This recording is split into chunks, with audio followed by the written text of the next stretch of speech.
Good evening. Molly, I'm going to push the envelope. Wish me luck. When they all get up and run. Good evening and welcome. My name is Joe Privateer. I'm chair of the Westwood Select Board. And on behalf of my fellow Select Board members, Marianne LeBlanc Cummings, Marianne, where are you? And Rob Gotti, we'd like to welcome you to this evening's meeting. This meeting is being recorded by Westwood Media Center, so I'm going to respectfully ask that you silence your cell phones, your watches, and any other intergalactic communication devices that you may have. The rules this evening are simple. If you have a question, please raise your hand and wait to be acknowledged. It's going to be more of an informal meeting than other presentations, Bob, so we're going to make it a little more low-key. For those of you that do not know, there are a group of abutters that have retained counsel and are appealing the zoning board decision regarding the proposed fire station on High Street. Therefore, we cannot entertain any discussion regarding the pending legal appeal. So let me begin by introducing our very entertaining panel this evening, starting with Fire Chief Steve Lund. Chief Lund started as a dispatcher at the Westwood Police and Fire Station Communication Center in 1995. In 1998, Chief Lund was appointed to the Westwood Fire Department.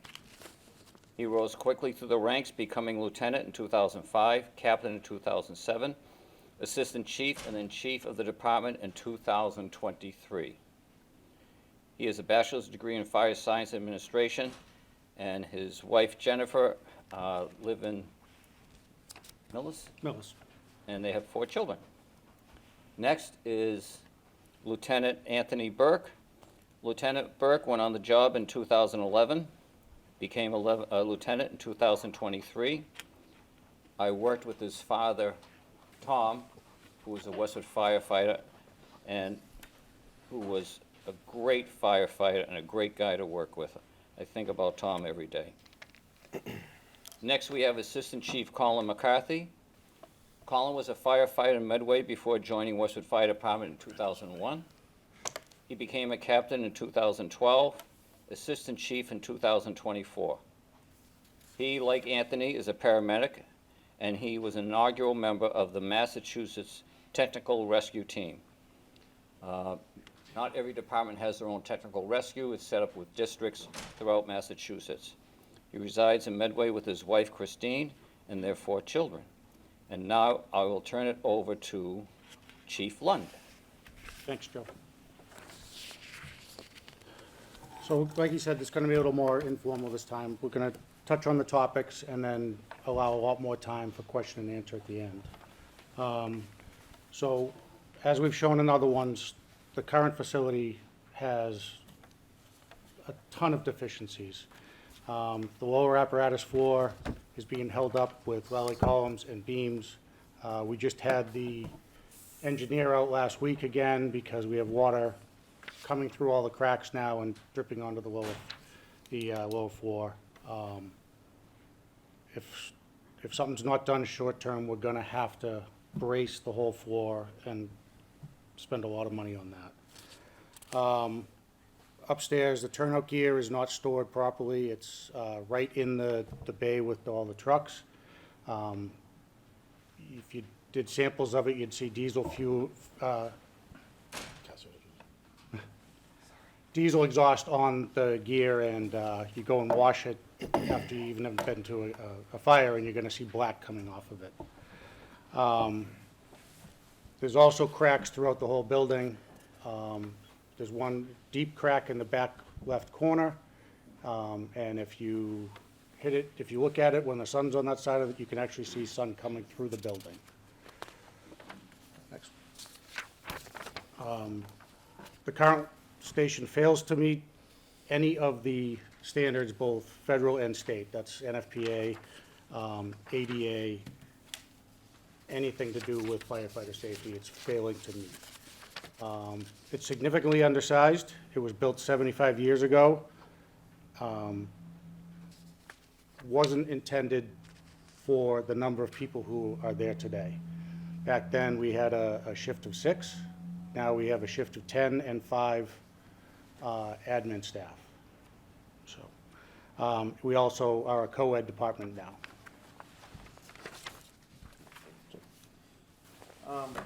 So a little bit of a change from what you may have heard if you've attended some of our previous meetings. We wanted to give you a little bit more information on how we work within the four walls of the fire department, specifically as far as personnel. So we've added this organizational chart here to give you a little bit more understanding of who's actually going to be working in headquarters or the new Fire Station 1 versus who works at Station 2. I'll start off by just telling you on the 4 blocks down the bottom here, the bottom 3 people in each block are all staff members that work out of Station 2 on their shift. But going back to the top here, I like to split this up into 3 separate sections. So the top 5 boxes that you see there is administrative staff. And then off to the right, we have our support staff. If you notice, some of the support staff noted are also members of what I call our line staff, which are our 4 boxes down the bottom here in group 1, 2, 3, and 4. What you see in group 1, 2, 3, and 4 are our line staff. They run the day-to-day call-to-call of our department, led by a deputy chief, who you'll see noted at the top of each individual box. For example, Robert Veluzzi is the deputy chief of Group 1, and then we have a lieutenant right below him, Neil Martino, and then 5 firefighters out of Station 1.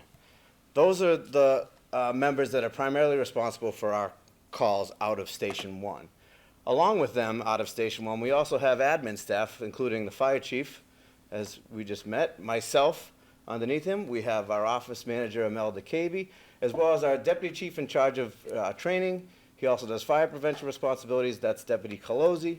And our EMS coordinator, who runs our EMS operations, that's Chris Marcinkevicius. Off to the right, we have, under support services, we have our maintenance staff, which is our vehicle maintenance staff. Jacob Hart is our 20-hour-a-week mechanic who operates out of Station 1 currently. And then we have 2 assistant mechanics who are also line staff, but we use them to fill in some of the blanks and help him out on occasion. Underneath that, we have fire alarm. Those are line staff members that, when they're not working as line staff, they come off the line to work the fire alarm for us. So when the smoke detector goes off here at the fire station, it sends a direct signal to us at the firehouse, and they're the ones that maintain that system up and running. And then we have our SAFE program. Lieutenant Burke is a member of the SAFE program. They're the ones that go into the schools. SAFE is a little bit too casual of a name for them because they do a lot of work with the senior citizens in town as well as the schools. So they're more than just student awareness. A little bit geographic information from us is we currently run out of 2 stations. As I noted, the 3 people on the bottom of each of those group staff, they run out of Islington. So we have a lieutenant and 2 firefighters minimum that run out of Islington, and then we have all those people I mentioned before, deputy, lieutenant, and 5 firefighters out of Station 1, as well as everybody else on the previous slide. As far as apparatus, I'll get into that a little bit more here. So why the building design? Why are we going to a 36,000 square foot facility? You can see actually on here that we've separated this out nicely. The red is the admin portion of the building. The orange and yellow is the staff section of the building.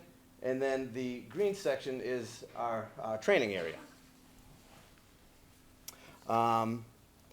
Again, some of this is driven by, as we'll get into, the size of our apparatus floor is really the main driver behind the size of the building.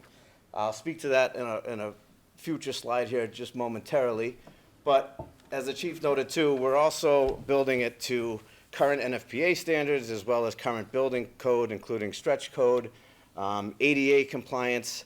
All of these factors come together is how we put all those factors together to come up with our final design of the building. Oops, I'm going back here. Sorry, I did that. Sorry. Oh, thanks, Joe. Anytime. Hell. And as you see here, it addresses the health, safety, and wellness requirements. And I'll speak to that as far as the NFPA standards for health and wellness for our firefighters. We've talked previously about having hot, warm, and cold zones. The idea behind this building is, if you see on this bottom one here, I can even hold it up a little bit. The dark red represents our apparatus floor, whereas our pink area, I'm sorry, the red area is our apparatus floor, which I call the hot area, where the pink area represents what I would call the warm zone. And then all the other areas that you see noted are cold areas.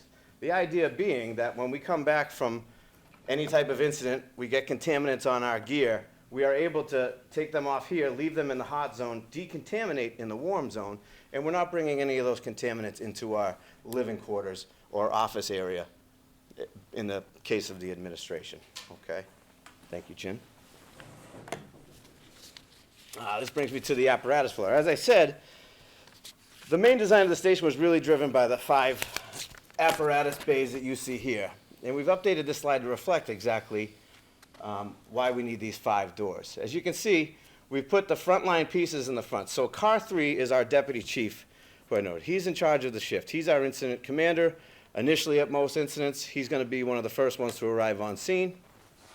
Our ambulance is obviously a frontline piece because we do at least 50% of our calls are medical, so they want to be out the door first as well. Also with that, now we cross-man our trucks. So what I mean by cross-man is, given whatever type of call it is, dictates which truck we're going to take out the door. So if there's a fire alarm on this side of the town, you want an engine carrying water to be the first one to show up. And that's shown here as engine 5, the first one out of the door. Our ladder serves as our rescue piece as well as our water supply piece. So if there's a fire call in Islington, ladder 1 is going to be the first one out the door. They're going to be the second person to the scene because engine 2 from Islington will be there first. But ladder 1 will serve as the water supply. They're responsible for securing a fire hydrant, getting water to the fire scene to supplement engine 2, who's already there. And then that crew goes to the front of the building, they throw the ladder to the building, and they can effect a rescue, ventilation. The ladder crew is responsible for different services than the engine crew is responsible for. The last truck you'll see that we need to have frontline is our squad. Our squad's going to be it's going to serve several things, but primarily it is a large brush piece that we can bring. That will be the first one out the door for let's say a forest fire, for example, God forbid, in Hale Reservation up close to our residents in there. The squad is a 4x4 vehicle that's able to access places that our engine cannot. It also serves as a secondary means as an engine because it does carry water just like the engine. During difficult weather operations, such as heavy snow load, because of that 4x4, we can simply get that squad a lot closer to some of the houses. It doesn't have all the capabilities of the engine, but it has most of the capabilities of the engine. So that's what we've identified as the 5 primary trucks that we need to be at the front and ready to go at a moment's notice. That's why you see each of those. Can I interject something? Absolutely, please do. Right now, the squad is at Station 2. We only have 1 squad.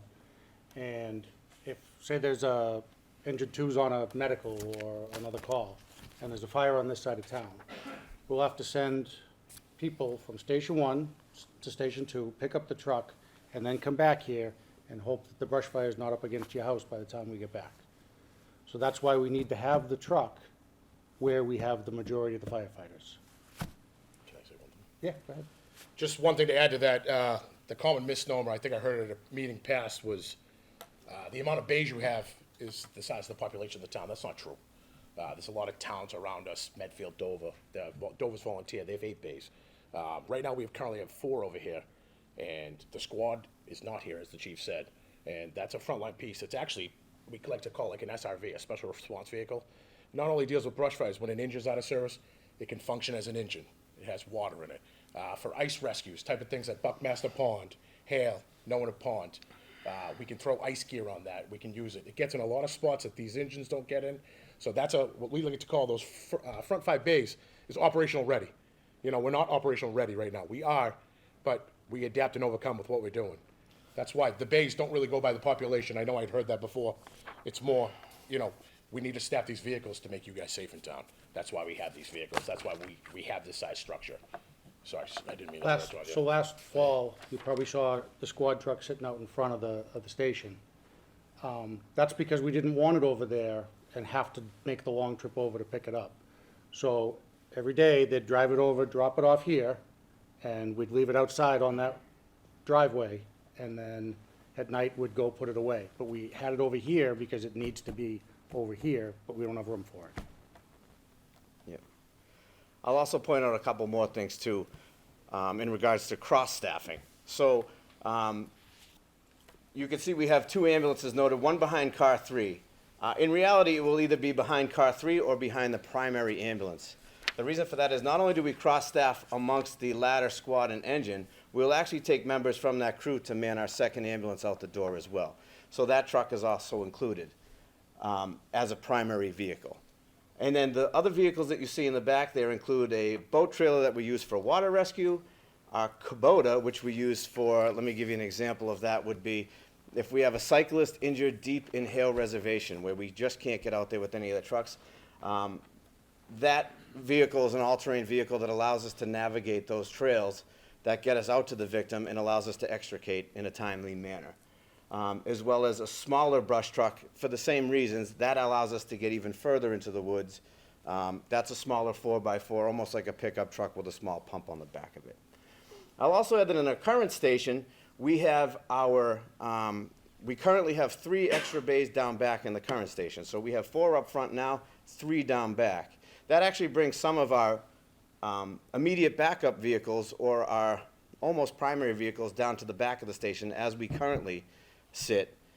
And what this does, this size actually allows us to bring those vehicles upstairs so we only respond out the front.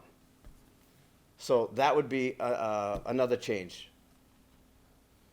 Just to add to that, those Go ahead. 3 bays in the back that he's talking about, one is the current mechanics bay that's been there since Correct. 1975. Thank you. They don't fit our frontline pieces like an engine or a ladder. The ladder won't even make it halfway in the building because of height. The engine's the same thing. That's why he's talking about these smaller vehicles like the Kubota, almost like a go-kart, a big, ATV type of vehicle, and the squad's just short enough. So we don't have those capabilities to have our frontline or operational readiness pieces in the back of the building right now. Wanted to make sure that was understood, that's all. Sure, go ahead, sir. Just real quick question from the, Rob Gotti, 55 Rock Middle Road.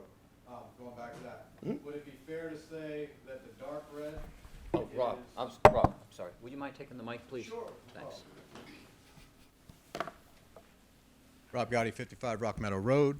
Would it be fair to say that as you look at this diagram, the dark red is the area that keeps the public safe, and the lighter red is what keeps the firefighters safe? Absolutely. 100%, Yeah, that goes hand in hand with the hot zone like Chief McCarthy was talking about, you're absolutely right, yeah. And that's also, that's the public, that's for you guys. That's Yeah. ready right out the door, minutes response time, gear, and firefighters out the door. So also the pink, I'll speak to that a little bit further too. So if you'll see the top, it says staff lockers, that's where we store our gear. Now, during the shift, if you're working, your gear is already gonna be on the apparatus floor at the ready, next to the apparatus, so you can just throw your gear on, hop on the truck and go. When you're not working, it's gonna be stored in there. What's below them is even more important. That's where our decontamination areas are, so our washer, dryer, our gear dryer, they're larger washers and dryers than your normal stuff that you would see in a residential setting. That's where we get all those decontaminants off of our gear, as well as our Scott pack, our air pack cleaning stations are in there. And then there's also some support spaces for our ambulances, like our medical supplies, things like that, in these lower rooms.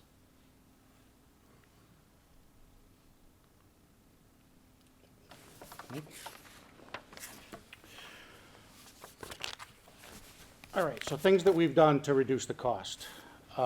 We had a lobby in the lower level that had glass. It was pretty, one of the first things we cut. We had a separate conference room for staff to have officers' meetings. We cut that out. IT office was cut out, and then some other specialized offices were cut out. The savings that we've managed by cutting these things out is approximately $2.96 million.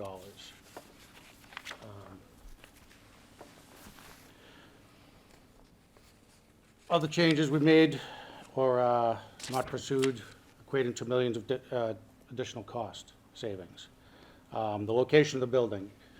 So if we put it on a different site, we'd have to purchase land to either put the station there or to get access to. That wouldn't have been cheap. The location of the maintenance bay. Originally, it was off the back of the building. We made it part of the big square, so there's less corners, less jogs, less money. No public meeting space, and other things like the gable roof. At one point, we had 3 gable roofs, we went down to 1. And then we talked about the front apron being heated. That was cut out, that would reduce plowing. We're gonna have a tough time with where we store the snow.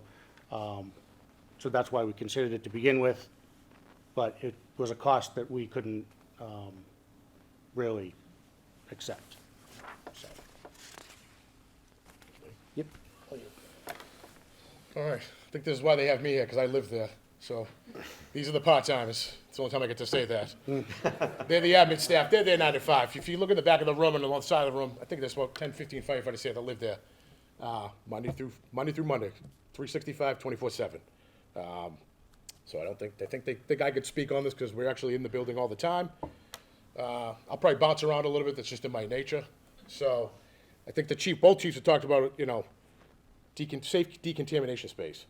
I think, I won't go down the numbers hole with you, but I think a firefighter on average is 33% higher chance to get cancer than the average person.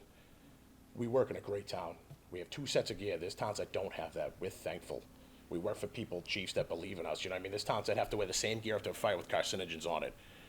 We have gear extractors that wash our gear, but we fall a little bit short. As you saw the picture, I wish we could go back, the front slide, the ladder truck backs into where we keep our gear. The diesel exhaust, the carcinogens, we're killing ourselves. You know what I mean? They're finding all these firefighters going to fires and contracting all these abnormal cancers. This one right here, the second picture right there, my locker is actually right behind the ladder truck. When that truck backs in every day, we have Plymouth vents. We call them, they hook onto the exhaust and takes all that bad stuff blowing out of the station. But just the truck alone starting and all this, you can't get it's blowing on to our gear. We have a metal door, steel door, that separates us from the apparatus floor. That's where we have meals. We're there 24 hours a day. We were thankful when Islington was built. We got that space. There's a clean, safe living space. They're away from it. We don't have that in Westwood. 1975, you know what I mean? And so that's a safety contamination space that we're looking for. I think the apparatus space speak for themselves. There's plenty of pictures, slides over the last couple of meetings, but the ladder is being held up by Lally columns. I want to say they're 10 years old. Don't quote me. That was, I think it's 2015. 10 years old. And that was a temporary solution, not a permanent solution. Obviously, if we got the station, it'd be able to support the floors. Why do we need to shore the floors? Because the trucks in 1975 were built a lot different than they are now.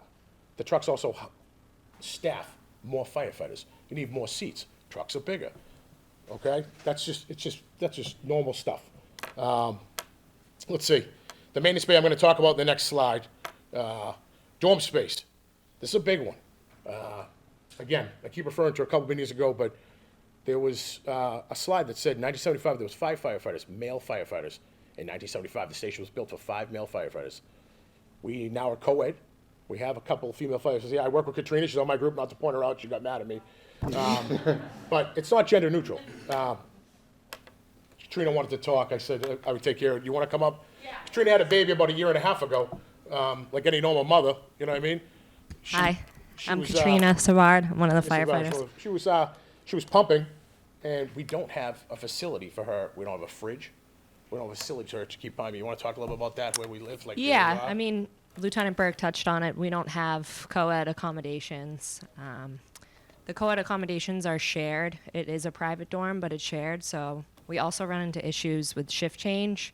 Some of the male firefighters, their locker is in my room. So whoever's relieving me off shift, we have to kind of text and, okay, you're coming, you're going. And then, he touched on when I was a new mom last year and I wanted to breastfeed for 1 year and I wasn't able to do that because there's no private lactation room.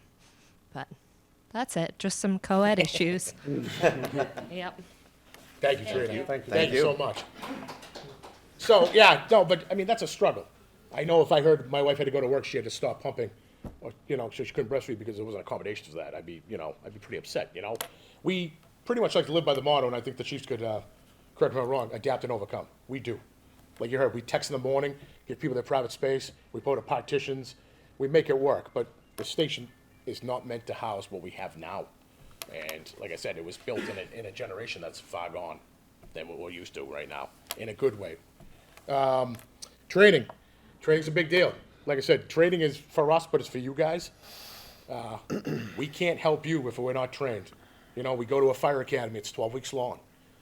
Some people, you know, we go to school, like Chief Lund's got a bachelor's, I have a bachelor's in fire science, but we're always training. You see the trucks out all the time. We're on Buckmaster Pond now because it's ice, you know, we found the ice is safe now, it's probably not now, it's gonna be warm. But we're always around brush fire season. We don't have the capabilities in the station to train. We also have, our whole service is paramedics. We're probably one of the best in Norfolk County. You probably have some of the best paramedics around. I'd stamp it. We run 2 ambulances, sometimes we get 3 out the door. You got almost every officer is a paramedic on an engine. But when we train, we have to do things called rounds with the doctors. And we have to go to 6 a year. We just sit down and they do QA/QI. They go over the runs. We go over certain topics to stay up to date. And sometimes there's like, you know, there's sensitive information. We have used the library before. We've used Carby Street, the DPW. Great. But I feel bad for Lizzie. I know she's here. And we bring 10 trucks over here. And she kindly calls one of these two and says, it's nice, you've been here for an hour, now you're blocking all my driveways. It's not accessible. But the other thing too is, there's a lot of sensitive information. We have to put up calls that we've been on with people's names and stuff, or what happened to the situation. We can't be just in a public building talking about things that are HIPAA and sensitive and private.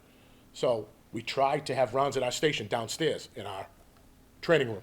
And I wish I had the picture. I know Deputy Killer has it. There was 30 paramedics in there. We have about 40. And people were out, you know, it was like standing room only. People were out in the hallway listening. We should have a sound machine. I mean, it's just not, you know, it's not adequate. And like I said, we can't help you guys or better ourselves to help you guys if we, you know, we don't have the sufficient area to do what we need to do. Like I said, we adapt and overcome. We love this town and we'll always do what the best thing is for you. But we need stuff like that, like training stays. That's a big thing in the new station. That's, you know, that equates, these guys kind of, I'm a little more informal than these two, so, but, if you can't tell, but, no, these guys, they've been big advocates, but I think that this is all kind of equating to the size. I know size was a big deal. We didn't walk in and say, give us Fenway Park, and we'll knock it down to, you know, Agganis Arena. This is all stuff that's like, we really did pare down a lot of stuff, and this is all, you know, geared towards what we do. We didn't add in, you know, things that we don't need. I could go over that other stuff, that, you know, stormwater management. There is none now. It's gonna be rated to a 500-year storm. Sound management will have acoustic enclosure, and the light pollution I know is a big deal. It's basically zero light pollution, as, you know, compared to now, it's not good right now. Next slide would be the maintenance bay. I know this has been discussed over and over. The current station has a maintenance bay. That is one of the bays out back. The problem is, you have a mechanic, as you saw, support staff. We have 2 firefighters that help. But the mechanic can't fix the truck in winter months, and we live in New England, if the truck can't go inside the maintenance bay. So I think, you know, me, Stephen Cohen, were sitting around, the chief was sitting around a couple weeks ago, we were naming the last 5 mechanics up to 1975. Not to bore you, but it's been there. We've had mechanics. I think one of the greatest things that happened, the past 2 prior chiefs could tell you, and I think Chief Lunt could, Chief Deckers, Chief Scoble, is we put pads out back in 2015. And pads had to lift the engine. So they never had the capability to lift an engine up and actually get under and work on it. And why is that a big deal? When you send it out, it's 2 things. It's time and money. We get these trucks back that cost a lot of money, go out of service. Something that could be fixed maybe in a month with parts at the station will be 3 to 6 months. That's a frontline engine. That services you. That's protection for your house in this district, you know? And money, that's a big deal, right? The mechanic is on a salary, and he can fix probably like 75 to 80% of things. When you go out to these service things, it's $200-300 an hour. If they come service to the station with all their tools, they charge you $300 an hour. So these are things that we can fix. And like I said, it was just a big deal enough in the warm months, March, April, to about November, the mechanic can work out back. You might see a truck up on lifts. We offer each other stations, as they've offered help to us. We've taken trucks to Needham Fire, because they have the capability to do it in their new station, lift up a truck and work on it. So we reciprocate sometimes when their bay may be used, they can come use our pads in the warmer ones. So that's just, That's only because our current mechanic is a firefighter in Needham. Correct. If it wasn't for that, that wouldn't even be an option. So that's, I mean, I'd rather take more questions. I don't want to ramble on. I'd rather take more questions with the question and answer, Bob, but that's probably the big deal about the maintenance bay. It has been there. I remember hearing some people say we didn't have that, or we might not have a mechanic. We would. We'd be in a lot of trouble without the mechanics. You wouldn't even believe what happens. With these 3 ambulances, they're out of service for a couple hours, almost once or twice a week, right back in service. You know, these engines, same thing. They're not built, as we all know, you know, they're not built like they were 50 years ago. Things are kind of chintzy. So we're lucky we have a good mechanic. We really are, you know? And then, is that you or me? That's Joe? finishing up the why now? Sure. Why now? This need was identified over 10 years ago through the Public Safety Review. And Nancy, I'm going to introduce you later, but this goes back a ways. This is not something new. The remaining current station is untenable, it's too small, and there are major safety concerns with it. I think it's important that I state that we, the Select Board, meaning Rob Gotti and Mary Ann LeBlanc Cummings, we are committed to providing the fire station that provides a healthy environment and a safe environment to protect the men and women that are protecting us. Proposed station results from changes that have occurred over the last 50 years, is designed to address Westwood's needs for the next 50 years. Next slide. Thank you.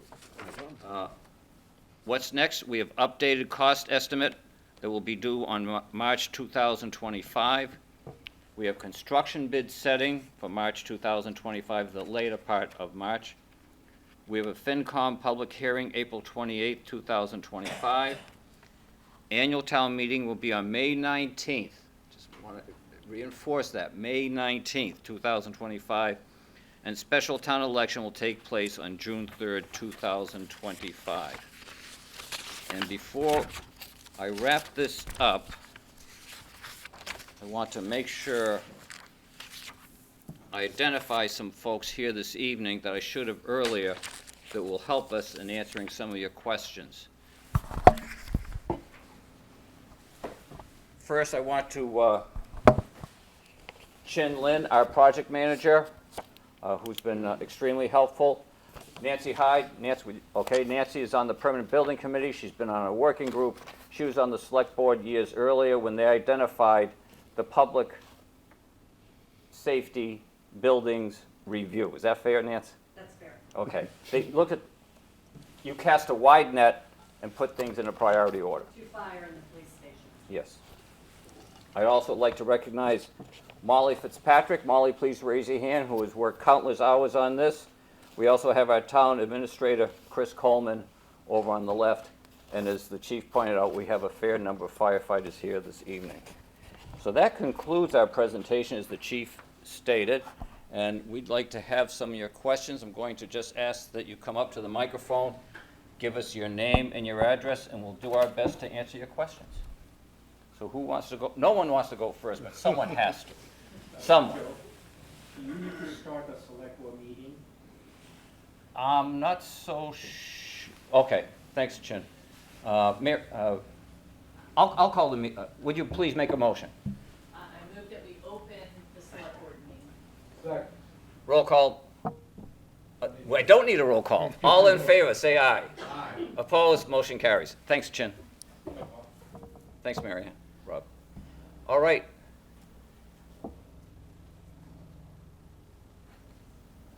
Is that mid-flight? It is mid-flight. Someone's got to start. John Cummings, 4 Chickadee Lane.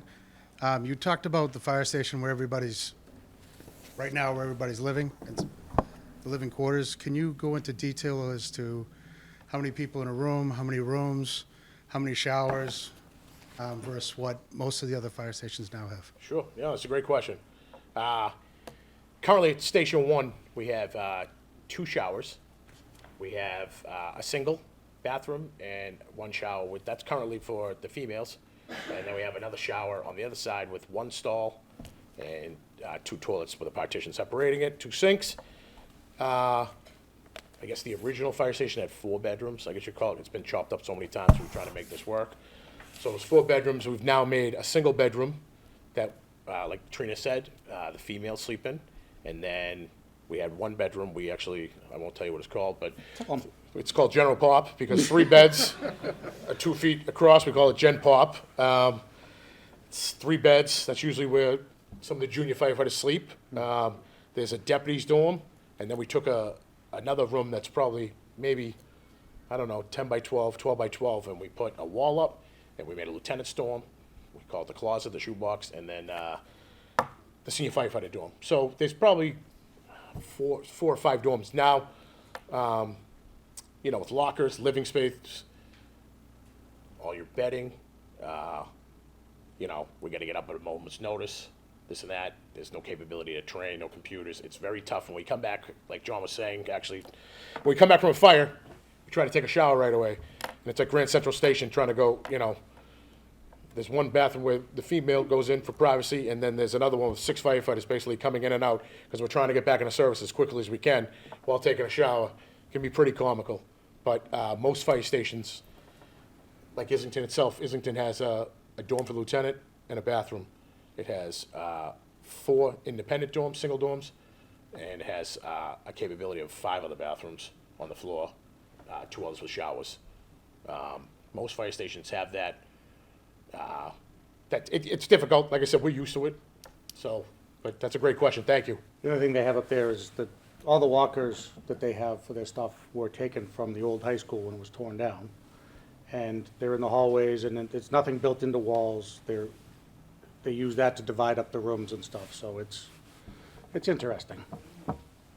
Thanks, John. Hey, follow-up. What happens when you call in extra people for a snowstorm or some kind of emergency? That's a great question, which it happens a lot. We just had storm coverage a couple weeks ago, that fluke 5-6-inch storm. But when we storm coverage, people sleep in the chief's office in the air mattress. It's the truth. People sleep in the EMS office downstairs. We used to have an old room upstairs that, you know, was a locker room. We put a mattress on the floor. Now we can send some of our membership to Islington, but, you know, I think it was 2015 we had that, or 2013 we had that 35-inch storm, if you remember. We had that one weekend where it snowed from like Friday night to Sunday morning. We got 35 inches.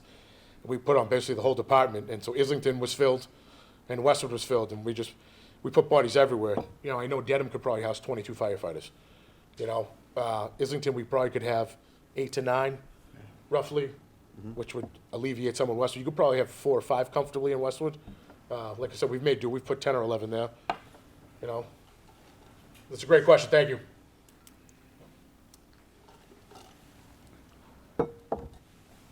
Can you guys also talk a little bit about the medical supplies that you carry on the ambulance and the engine when you respond, how those are currently stored, and how much better this will be from everything from access to inventory management, et cetera?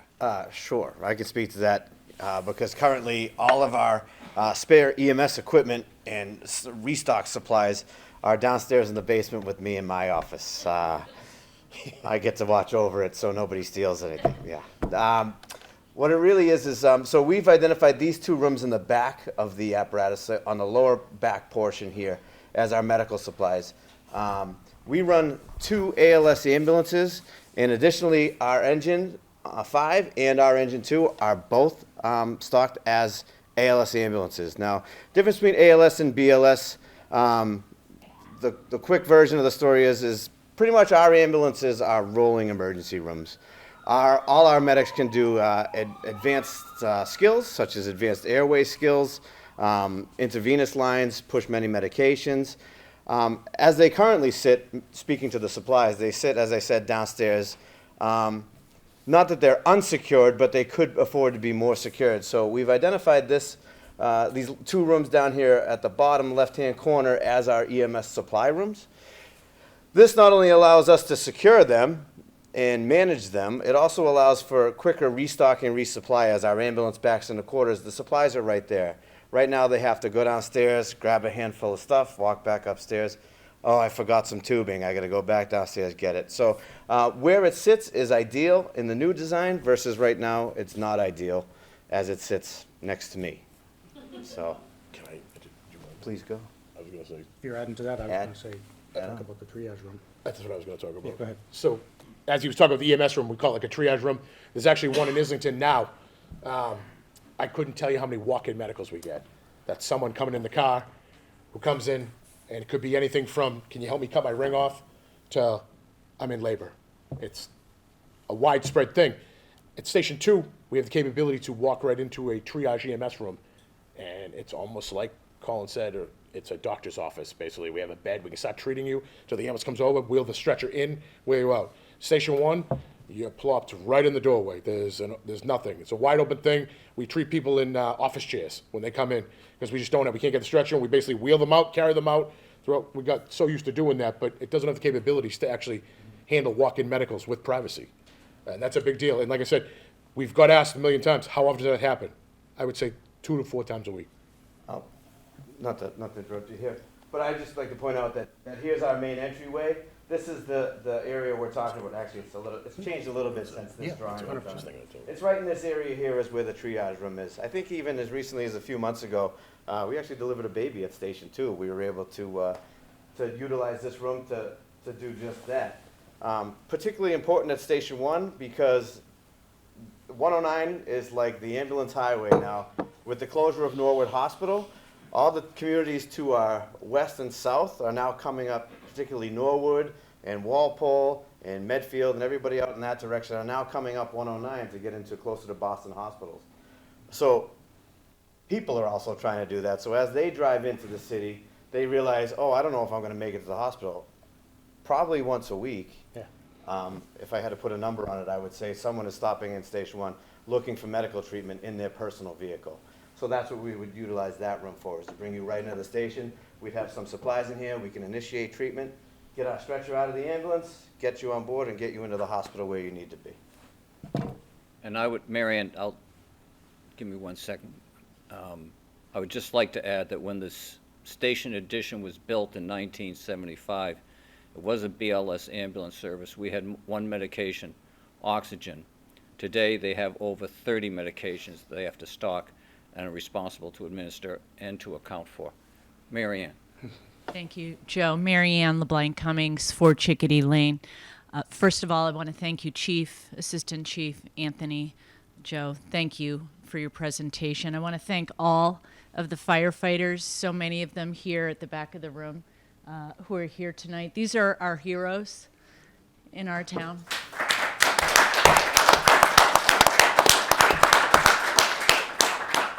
I know they have saved the lives of people in this room and people in our town every single day. And we first just want to say thank you for the sacrifices that you make. And it always breaks my heart when I hear this presentation about the conditions that you work in. And we're all working hard to change that for you so that you have conditions to work in that are safe and that are accessible. And I know, Anthony, you said it's kind of comical and you make the best of it, but it's not funny. 100%. It's not funny. And I especially want to thank Katrina for sharing your story. We have laws now in Massachusetts that protect pregnant women and protect new mothers in the workplace. And we are failing our female firefighters in that building, and that's not right. And we need to change that, and we need to make that building accessible for the people who walk into it. You just mentioned, Anthony, people are walking into this building for medical help every week, probably multiple times a week. Sure. And some folks can't get in because it's not accessible, and that's not right. And that's just a few of the points that I want to make about this building and why we need to change it. And lastly, I just want to thank everybody who is here and for being engaged in this process. Thank you so much.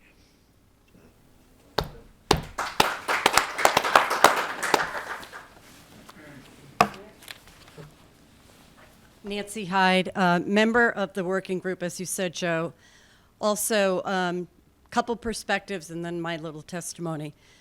We started the public safety review a good 10 years ago, as I recall, largely at the request of Mary Ann in her role on Finance Commission. We knew we had issues. but we needed to be more intentional about addressing them. And we prioritized Fire Station 2 first, in quick summary, largely because of the growth of the town at University Station. We needed to deploy more out of that station. That's why that was a priority. The police station second.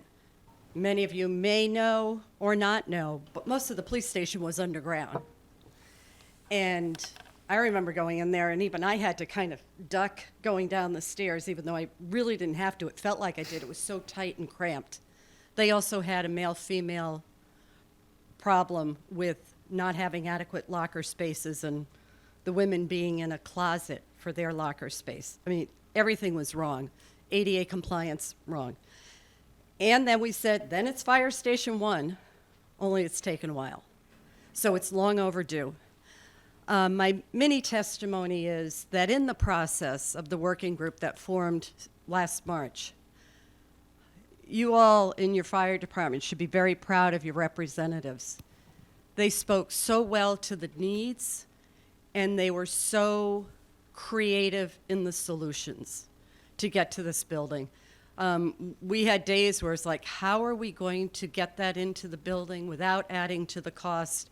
What do we do? What is the essence and the essential items of this? So I give personal testimony to the value of the work and the input by the members of the fire department. This is designed for you to be able to do what you need to do in this community. So I guess I'm going to leave with a question, because I want people to hear it in your words, Chief. What happens if you just cut off a maintenance apparatus bay and take out 1/5 of the floor? What goes wrong with this building, and why isn't that the solution? Because a lot of people pose that as a quick answer to lowering the cost. We stay the norm. We don't have any growth, ability for future growth. Squad 1 will stay over at Station 2, and it'll be a long delay. We won't be mission ready the way we should be. Upstairs is going to be smaller. Like I said, we're going to have to cut out probably the gym and maybe half the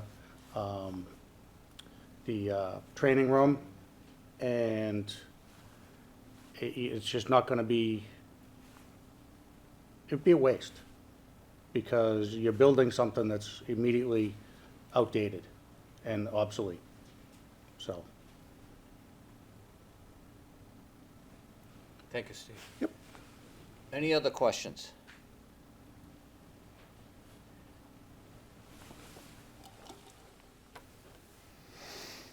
Hi, Kathy Wallace, 283 Farm Lane. Thank you to all of our firefighters. I am a resident who became engaged in learning about the fire department in late 2022, which is back when the feasibility study was first put forth to start investigating how can we fix this problem. You guys are incredible. It's been such a pleasure to get to know all of you. Just a quick personal story. I have a friend who recently, her dad had to be rushed to the hospital. You guys showed up, and while you're there, she's texting me going, "These guys are amazing." And I'm like, imagine that. Her father is on his way to the hospital, and she's telling me how great you guys are, so thank you. You see us on our worst day, and to put somebody at ease like that is incredible. And we need to fix this, because this building will, as you said, help you keep us safe. And that's really what it's all about. It's about people. It's about you guys, the people that live there, and it's about us as residents. And just the planning board isn't here tonight because they're actually meeting. And I just want to remind everybody that the planning board thoughtfully reviewed this project and put in 27 conditions on this building to alleviate the change in the size of the building, whether it was screening or lighting or stormwater management and all those types of things. So that was all vetted back in the fall. And they spent about 5 hours listening to public participation to hear those concerns and to address them. And I also want to give kudos to the select board, because at those meetings you heard that there was an issue with traffic coming out of Windsor Road. Nothing to do with the station, but it was a neighborhood concern. And the next day, you sent the DPW down there to block the box so that they can get in and out of that street more easily. You worked on the signalization to also help with that, and that was incredible response. And I know that the screening will be more robust than is normally required for a project. So the town has really done its due diligence. I have watched it every step of the way. I'm a resident who's not crazy about paying taxes. I've never met one that really is, but what I see from the cost is, for most of us, it's going to be $1 a day. And that would be the best dollar a day I've ever spent in my life to pay for this building. If you live in a more expensive house, it'll probably be $2 a day, but I think you can, you benefit the same as the rest of us, and you live in a bigger house. So thank you to the team that designed this building. Thank you to the firefighters. Like I said, I've watched this process since 2022. There's nothing extra in this building. There's a fitness area. They need to work out so that they can transport our bodies when they have to lift us out of wherever we are in trouble from. And these guys, they so respect our town, and it's time for us to respect them. Thank you. Thank you so much. Thank you.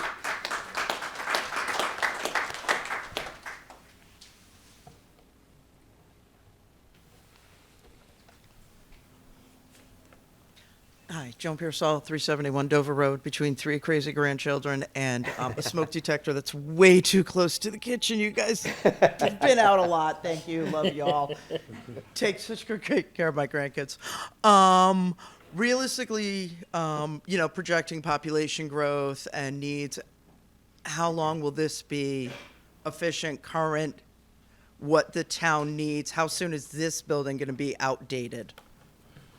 So that's, as we grow, we're gonna be able to put, we have certain trucks that we have to run out of Station 1. If we get more staffing in the future, then we can put more people at Station 2. Then we can redeploy assets. We could put an ambulance over there. We could have an engine and ambulance over there all the time. Now that's gonna be maybe 2 less people at Station 1 short term, but now you've got even more room for growth.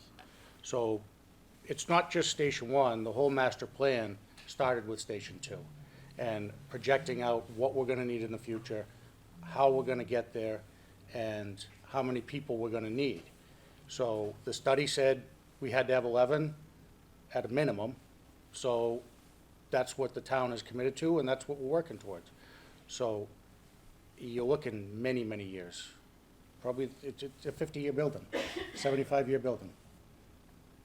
So $1 million a year. Yeah. Thank you, Joe.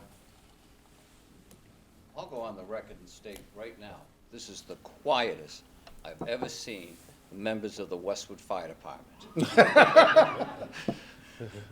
They're always free and willing, Jerry, to offer their opinion. Any other questions? We've had some great ones, or comments, or thoughts. You guys have done a great job. I like this format. I like this a lot. Thank you. All right. Yes, Okay, if I take the mic for a second. sure. Uh-oh. Jay Huhulis, Westwood Fire, 637 High Street, currently assigned to Station 1. First, I want to thank the Select Board and the Chiefs for setting this up for us. I'm standing here looking at this, where you have the dark red as the hot zone and the pink as the warm zone, and the different layers of decontamination and separation. The leading standard and factor is to set basically the carcinogens and the trucks and the gear as farthest as they can away from the living quarters. Currently, our standard, what we have at Station 1 right now, is a metal steel door. And on the other side, you have a kitchen and a living room, and myself and all these members signed up, and we know we're going to take the risks, but there is at least one person, the office manager that works in that building, that is going to be subjected to all those fumes, everything that doesn't get stopped by that door daily. We have a clean room.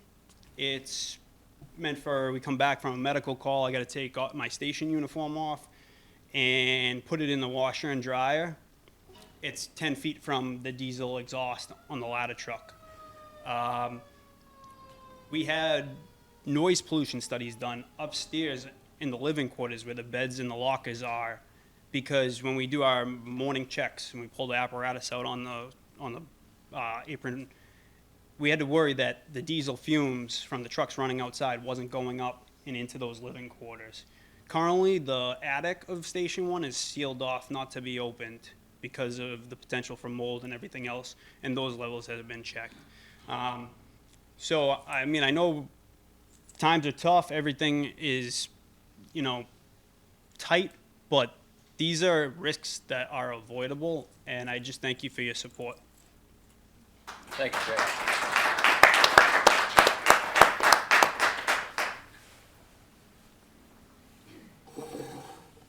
To follow up on that, one of the things, and Chin, maybe you can elaborate on this, in those decontamination spaces, helping separate the living quarters from the hot zones are airlocks. Is that not right, the way that the building is actually designed? Can you talk to that for a minute? But before you do, Chief, I think at one of our meetings you talked about this being the department's top priority. Is that? 100% it's our top priority. The safety of our people, and absolutely. Chin Lin, and I'm with a Vertex company working for the town as the owner's project manager on the project. So the floors, each floor has its own, this floor has actually 3 different kind of HVAC supply system, one to take care of the apparatus bay, one to take care of the gear zone, and then another one to take care of the where people are, which is the watch room at the front, and then the triage room. And then those are all completely separate, and then they have their own fresh air intake and exhaust, so that to avoid cross contamination. And then this plan has been worked out in 3-dimensional so that the firefighter comes back into the apparatus bay on the high street level, and then they decontaminate. Then they go up to the living quarter, which is up on the second floor. And then so by the time they get there, it should be all, they'll be tracking the minimum amount, if any, up there with that. Thank you, Chen. Any other questions? Steve, any closing remarks? Or would you like me to wrap it up? You can wrap it up. Okay. Joe, can I say one thing? Sure. Yeah. Sorry. No different than your dad. Go ahead. No, I just following the trend. I think Jay hit on it, Mary Ann hit on it, Rob. We just want to thank you guys. We truly do. Someone said it. We truly do enjoy what we do for a living, and we enjoy servicing the town of Westwood. Besides Chief Lund, there's a couple others. Lieutenant Smith lived in town for a long time. Kids went through here. Firefighter Narciso. I went to school here. My mother lives here. I live right next door in Norwood. I would love to live in Westwood, but I enjoy this town. I enjoy working for you. I enjoy going around the schools. Like I said, I'm in the schools. I do the student awareness fire talks with the seniors, the students. I've made a lot of friends. I'm trying to tell you, whatever I say here tonight or we say, come visit us. I've made a lot of friends just that way too. Someone comes and gets a ring cut off, they sit down and have a cup of coffee with us. I'll show you the station. The proof's in the pudding. You know what I mean? We want to help you. We are always out there. We always joke around. When we go to the kids in school, say, we'll see you at your games. Say hello to us. We're at Roche Brothers once in a while. Say hello to us. Maybe Bubbling Brook, checking smoke detectors. But seriously, come by the fire station. Please, come by and see us. And I just want to say thank you. We truly enjoy working for this town. I think the pull back of the room will say the same thing. The chiefs will echo that sentiment. We enjoy working for you. And thank you for actually listening and even coming out tonight. Thank you very much. Thank you, Anthony.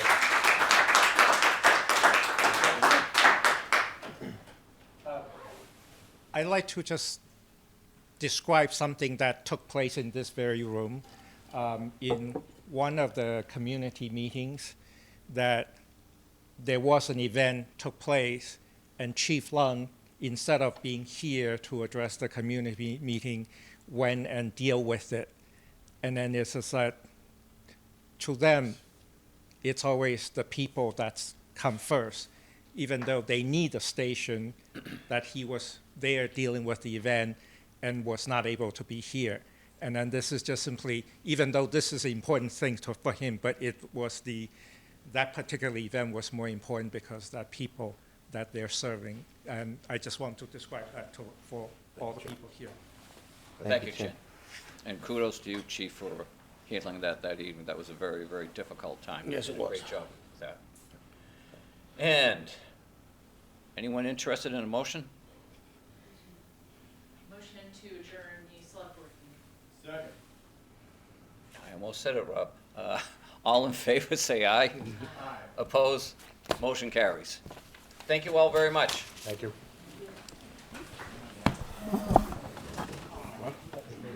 I need what you. Thank you, Mary. I appreciate it.